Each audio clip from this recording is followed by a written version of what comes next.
ते मित्रांनो, मी शेख अब्दुल गनी. स्वागत आहे माझ्या एजेस करिअर अकॅडमी या यूट्यूब प्लॅटफॉर्मवरती.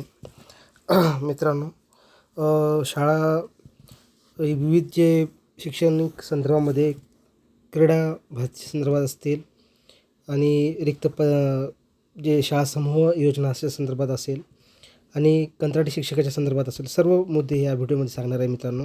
जे खूप नुकसान करत आहे समूह योजना, हे पहा. तुम्हाला मी सांगणार आहे. गोंदियामधील रिक्तपद असेल, सांगली जिल्ह्यातील रिक्तपदांचा तपशील, याच्यामध्ये किती समायोजन काय आहे, सर्व माहिती या व्हिडिओमध्ये देणार आहे मित्रांनो. व्हिडिओ शेवटपर्यंत पहा. नवीन असेल तर चॅनलला सबस्क्राईब करा आणि जास्तीत जास्त मित्रापर्यंत शेअर करा. ठीक आहे, मी जास्त वेळ घेत नाही, मूळ मुद्द्याला सुरुवात करतो मित्रांनो. ठीक आहे, चला. गोंदिया जिल्ह्यातील रिक्त पदांचा तपशील या संदर्भात आपण आज माहिती घेऊ. पहिला मुद्दा पहा. हे विधानसभेतील प्रश्न आहे ते, आणि त्याला दिलेली उत्तरं आहेत आताच्या अर्थसंकल्पातील अधिवेशनातील. ठीक आहे, पहा. पहिला प्रश्न आहे, गोंदिया जिल्ह्यातील अतिदुर्गम नक्षल प्रभावित क्षेत्रातील शाळांमध्ये शिक्षकचे रिक्त पदे असल्यावरचा प्रश्न विचारला होता.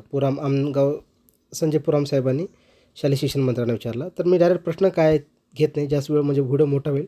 फक्त मी डायरेक्ट तुम्हाला रिक्त पदांचा तपशील सांगणार आहे. पहा. जिल्हा परिषद गोंदिया अंतर्गत संच 23-24 आमगाव, सालेकसा, देवरी या तालुक्यांतर्गत मुख्याध्यापकासह 8 पदे, सहशिक्षक 189, पदवीधर 75, असे एकूण म्हणजे 8. ठीक आहे, म्हणजे 8, त्याच्यानंतर 189, त्याच्यानंतर 75. ठीक आहे, आता हे एकूण असे पदे आहेत. 8 9 8 17 आणि 5 22ला 2 हातच्याले 1. ठीक आहे, 9 9 7 16 हातच्याले 1, 262 पदे. ठीक आहे, 80% स्वयंसेवक नियुक्त करण्यात आलेले आहेत, म्हणजे कंत्राटीवरती.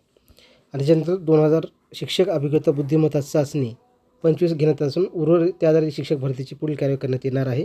पेसा अंतर्गत भरती प्रक्रिया मान्य सर्वोच्च न्यायालयाची याचिका दाखल करण्यात आल्याने शिक्षक भरती स्थगित आहे. यास्तव इतर शैक्षणिक नुकसान होऊ नये म्हणून दिनांक 24 शासनाला कंत्राटी स्तरावर पेसा अंतर्गत परवानगी देण्यात आलेली आहे. म्हणजे आता हे पण उडालेलं आहे, म्हणून पेसाची परमिशन दिल्यामुळं आता ते पण भरती होईल. ठीक आहे, त्या निर्णयाच्या अगोदरचा हा प्रश्न उत्तर त्यांनी रेडी केलेलं होतं. आता पहा, अशा पद्धतीनं हा प्रश्न झाला. म्हणजे एकूण एवढे पदे सध्या त्यावेळेस 23-24च्या संस्पानित रिक्त पदे आहेत. दुसरा मुद्दा मित्रांनो, राज्य शिक्षकांना शिक्षक पात्रता परीक्षा अनिवार्य केल्याबाबत त्याचा हा प्रश्न आहे. आणि याच्यामध्ये तिने सांगितले, मेन्शन केलं आहे मित्रांनो, की TET कंपल्शन आहे. सर्वोच्च न्यायालयाच्या कोणत्याही अधिनियम, म्हणजे महत्त्वाचा मुद्दा घेतो आहे, असल्याने प्रस्तुत न्याय निर्णयाचे अंमलबजावणी बंधनकारक आहे. शालेय शिक्षण विभागाने पदवीसाठी TET अनिवार्य असल्याबाबत शिक्षण संचालक प्राथमिक दिनपत्र राज्याच्या विधी व न्याय विभागाच्या अभिप्रायानुसार दिलेले आहे. सर्व वस्तुस्थिती विचारात घेता शालेय विभागाने घेतलेली कार्यवाही कायदेशीर अयोग्य आहे असा दावा आधारित नाही. म्हणजे TET ही कंपल्सरी ते घेणारच आहेत, TET ही कंपल्सरी लावणारच आहेत. त्यामुळे भरतीमध्ये आणि प्रमोशनमध्ये शिक्षक भरती. ठीक आहे मित्रांनो, म्हणजे हा प्रश्न आहे विचारात घेता शिक्षण विभागाने, म्हणजे त्यांनी TET आता राबवणं त्यांच्याकडनं कंपल्शन आहे. पहा, आता हे महत्त्वाचा प्रश्न आहे शिक्षण समायोजनाच्या संदर्भामध्ये. सांगली जिल्ह्यातील 283 शिक्षकांच्या समायोजन प्रक्रियेस स्थगिती दिल्याबाबत हा प्रश्न सदाभाऊ खोत, प्रवीण दरेकर साहेबांनी, प्रसाद लाड या सर्व आमदारांनी विचारलेला प्रश्न आहे. पहा, पहिला प्रश्न काय, सांगली जिल्ह्यात प्राथमिक शिक्षण विभागातील 184, माध्यमिक विभागातील 89 असे एकूण 273 अतिरिक्त ठरले आहेत. ठीक आहे, किती? 273. शासनाने अतिरिक्त ठरलेल्या शिक्षकांचे समायोजन दिनांक 5 डिसेंबर 25 पूर्ण करण्याचे निर्देश दिले होते. मात्र समायोजन प्रक्रिया शासनाने स्थगित दिली असल्याने फेब्रुवारी 20 त्या दरम्यान निर्देश आले, हे खरे आहे काय? दुसरा प्रश्न होता, 25-26च्या संसमान्यता अंतिम झाल्यानंतर समायोजन प्रक्रिया निर्देश दिले असल्याने शिक्षणामध्ये शिक्षकांमध्ये अनिश्चिततेचे वातावरण निर्माण झाले, हे खरे आहे काय? म्हणजे 29 नोव्हेंबर 2025ला पत्र काढले परत. असल्यास सांगली जिल्ह्यात 273 अतिरिक्त शिक्षकांचे समायोजन करताना पटसंख्याअभावी शाळा बंद न करता त्या शाळा पूर्ण ठेवत अशी मागणी संबंधित ग्रामस्थ पालकांकडून करण्यात येते, हे खरे आहे काय? असल्यास उक्त प्रकरणी शासनाने चौकशी केली आहे का? चौकशीच्या अनुषंगाने 273 अतिरिक्त शिक्षकांचे समायोजन करण्यावर शासनाने कोणती कारवाई केली आणि असल्यास विलंबाची कारणे करतात? भुसे साहेबांनी काय उत्तर दिले पहा. हे अंशतः खरे आहे. पहिला, 24-25च्या संस्मरणानुसार सांगली जिल्ह्यातील प्राथमिक शिक्षण विभागातील 183 तर माध्यमिक विभागातील 19 एकूण 272 अतिरिक्त शिक्षक ठरले आहेत. 2-3 आयुक्त शिक्षण पुणे यांच्या नोव्हेंबर 25 रोजीच्या पत्रान्वये 25च्या संस्मान्यता अंतिम झाल्यानंतर विविध कार्यपद्धतीनुसार समायोजनाची प्रक्रिया राबवण्याचे निर्देश देण्यात आले आहेत. म्हणजे समायोजन 25 आणि 26च्या संचमान्यतेने होणार आहे. 25-26ची संचमान्यता अंतिम करण्याची कार्यवाही सुरू असून अतिरिक्त शिक्षकांचे समायोजन करण्याची कार्यवाही करण्याची नियोजित आहे. ठीक आहे. आता हे सरळ उत्तर दिलेलं आहे. म्हणजे एकूण 273 अतिरिक्त आहे, त्यांनी ते सर्व जे आहे ते समायोजन करण्याचा त्यांचा प्लॅन आहे असं त्यांनी सांगितले मित्रांनो. समोरचा प्रश्न पहा. माध्यमिक शाळेतील शिक्षकेतर कर्मचाऱ्यांची नियुक्ती उठवण्याबाबत सरळ मी उत्तर घेतो. याच्यामध्ये 80% पहा 4/4/25च्या शासन निर्णयावर 80% शिक्षकेतर संवर्गाची भरती करण्यास मान्यता दिली तर त्यास उपरोक्त 28/5 रोजच्या पत्राद्वारे स्थगित देण्यात आले आहे. नंतर 31/10/2022 रोजच्या वित्त विभागाच्या शासन निर्णयानुसार शिक्षकेतर भरतीस मान्यता देण्यात आली होती. त्याचा दावा वस्तुस्थितीवर नाही.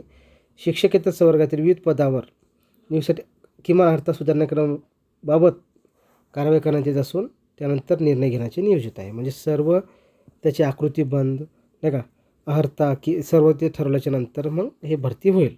आता येणार आहे मित्रांनो शाळा समूह करण योजनेमध्ये.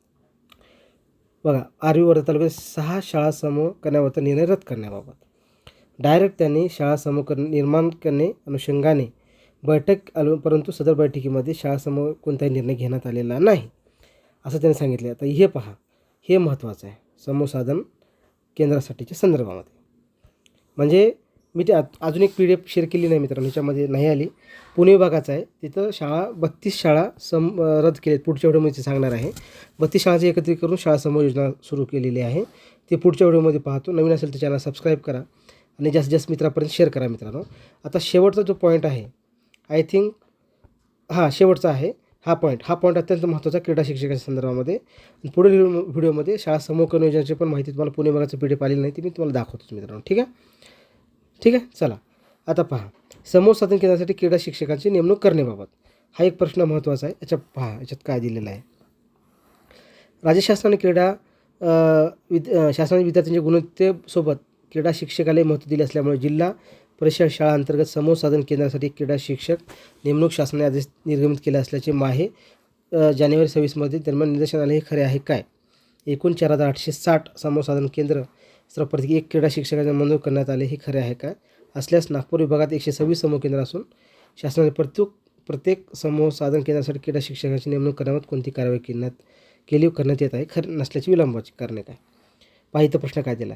केंद्रस्तरीय विशेष शिक्षक क्रीडा 4,860 पदांसमोर असलेल्या संवर्गाचे सेवा प्रवेश नियम सेवा शर्ती निश्चित करण्याची कार्यवाही करण्यात येत आहे. म्हणजे पहा सेवा शर्ती बनवणं बाकी आहे, बनवले जात आहेत. ठीक, म्हणजे सेवा शर्ती बनवले जात आहेत. त्याच्यानंतर मग तुमचे नियुक्तीबाबतचा निर्णय घेण्यात येईल. त्यानंतर भरती व नियुक्तीबाबतचा निर्णय घेण्यात येईल.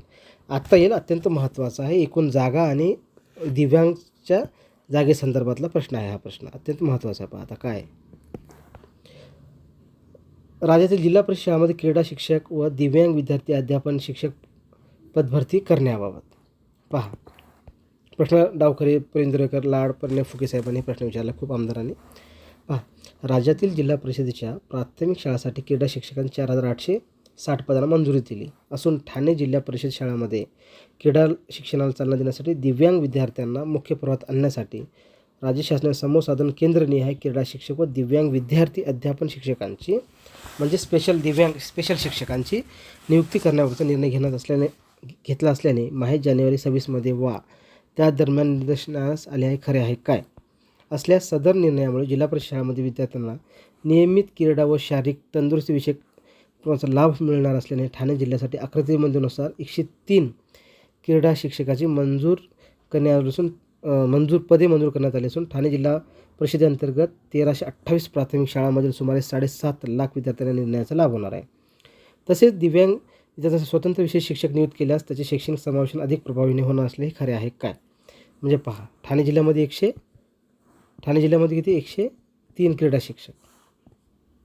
ठीक आहे, क्रीडा शिक्षक त्याच्या असल्यास ठाणे जिल्हा पहा काय लागतं तुम्हाला काय म्हणायचं 103 क्रीडा शिक्षक. ठीक आहे. आता या संदर्भामध्ये दुसरा प्रश्न पहा ठाणे जिल्ह्यासाठी मंजूर करण्यात आले 103 क्रीडा शिक्षक पदांची भरती प्रक्रिया सुरू झाली असून अद्यापर्यंत किती क्रीडा शिक्षकांची प्रत्यक्ष नियुक्ती करण्यात आली आहे? तसेच दिव्यांग विद्यार्थी शिक्षकांच्या अध्यापन शिक्षकांच्या नियुक्तीबाबत शासनाकडून कोणते आदेश निर्गमित प्राप्त झाले आहेत व त्याची अंमलबजावणी कोणती कारवाई करण्यात येत आहे याबाबत कारणे काय? दादाभूषण उत्तर काय दिले पहा साहेबांनी आपल्या.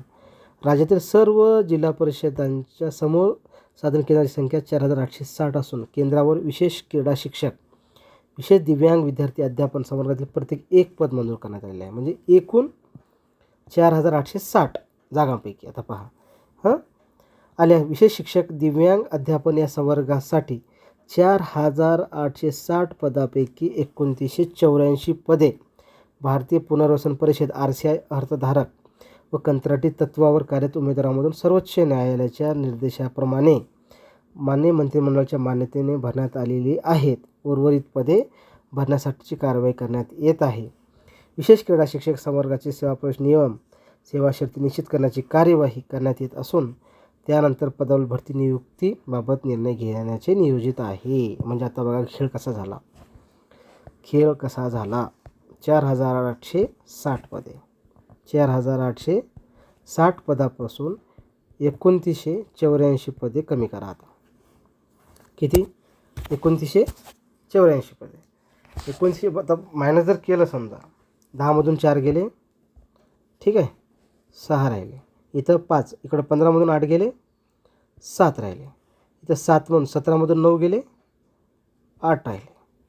3मधून 2 गेले 1 1876 पदे 1876 पदे क्रीडासाठी उरली. ठीक आहे. आणि 2984 जे पदे आहेत ना ही 1984 पदे हे दिव्यांग विशेष शिक्षक यासाठी गेली. आलं ना. असा हा गडबड झालेला आहे. आणि ह्याच्यामध्ये दिव्यांग विशेष शिक्षक आणि कंत्राटी आणि कंत्राटी तत्वावर कार्यरत उमेदवारांमधून माननीय सर्वोच्च न्यायालयाच्या निर्देशाप्रमाणे मान्यतेने भरण्यात आले. उर्वरित पदे भरण्यासाठीची कारवाई करण्यात येत आहे. असा हा खेळ झाला आहे क्रीडा शिक्षकांच्या संदर्भामध्ये. आणि तुम्ही म्हणता सर हे काही सांगताय तुम्ही, तर हा मित्रांनो आजचा प्रश्न आहे. आज तारीख आहे 24/3/2026